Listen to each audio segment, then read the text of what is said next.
Vanddråben af H.C. Andersen. Du kender da sagtens et forstørrelsesglas, sådan et rundt brilleglas, der gør alting 100 gange større, end det er.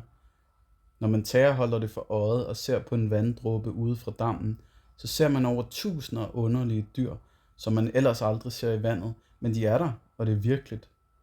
Det ser næsten ud som en helt tallerken fuld af rejer, der springer mellem hverandre, og de er så glubrende, der river arme og ben, ender og kanter af hverandre, og dog er de glade og fornøjet på deres måde.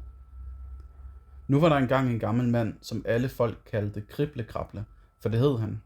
Han ville altid have det bedste ud af enhver ting, og når det slet ikke ville gå, så tog han det med trolddom. Nu sidder han en dag og holder sit forstørrelsesglas for øjet og ser på en vanddråbe, der var taget ud fra en pyt vand i grøften. Nej, hvor det kriblende og krablede der. Alle de tusinder smådyr hoppede og sprang, træk i hverandre og åd af hverandre. Jamen det er jo afskyeligt, sagde gamle Kriblekrable. Kan man ikke få dem til at leve i fred og ro og passe sit? Og han tænkte og tænkte, men det ville ikke gå, og så måtte han trolde. Jeg må give dem kulør, at de kan blive tydelige, sagde han. Og så hældte han ligesom en lille dråbe rød vin i vanddråben. Men det var hekseblod, den allerfineste slags til 2 skilling. Og så blev alle de underlige dyr rosenrøde over hele kroppen. Det så ud som en hel by af nøgne vildmænd. Hvad har du der? Spurgte en gammel trold, som ikke havde navn. Og det var just det fine ved ham. Ja, kan du gætte, hvad det er? Sagde Kriblekrable. Så skal jeg forære dig det. Men det er ikke let at finde ud, når man ikke ved det. Og trolden, som intet navn havde, så igennem forstørrelsesglasset.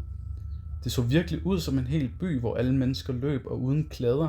Det var gysligt, men endnu mere gysligt at se, hvor den ene puffede og stødte til den anden, hvor de nippede og nappedes, bed hinanden og træk hinanden frem. Hvad der var nederst skulle øverst, og hvad der var øverst skulle nederst. Se, hans ben er længere end mit, baf, væk med det. Der er en, som har en lille knop bag øret, en lille uskyldig knop, men det piner ham, og så skal den pine mere. Og de hakkede i den, og de træk i ham, og de åd af ham, for den lille knops skyld. Der sad en så stille, som en lille jomfru ønskede alene fred og rolighed, men så skulle jomfruen frem, og de træk i hende, og de sled i hende, og de åd hende. Det er overordnet lidt morsomt, sagde trolden. Jamen, hvad tror du det er? Spurgte Kriblekrable. Kan du finde det ud? Det er det godt at se, sagde den anden. Det er jo København, eller en anden storby. De ligner jo alle sammen hinanden. En stor by er det. Det er grøftevand, sagde Kriblekrable.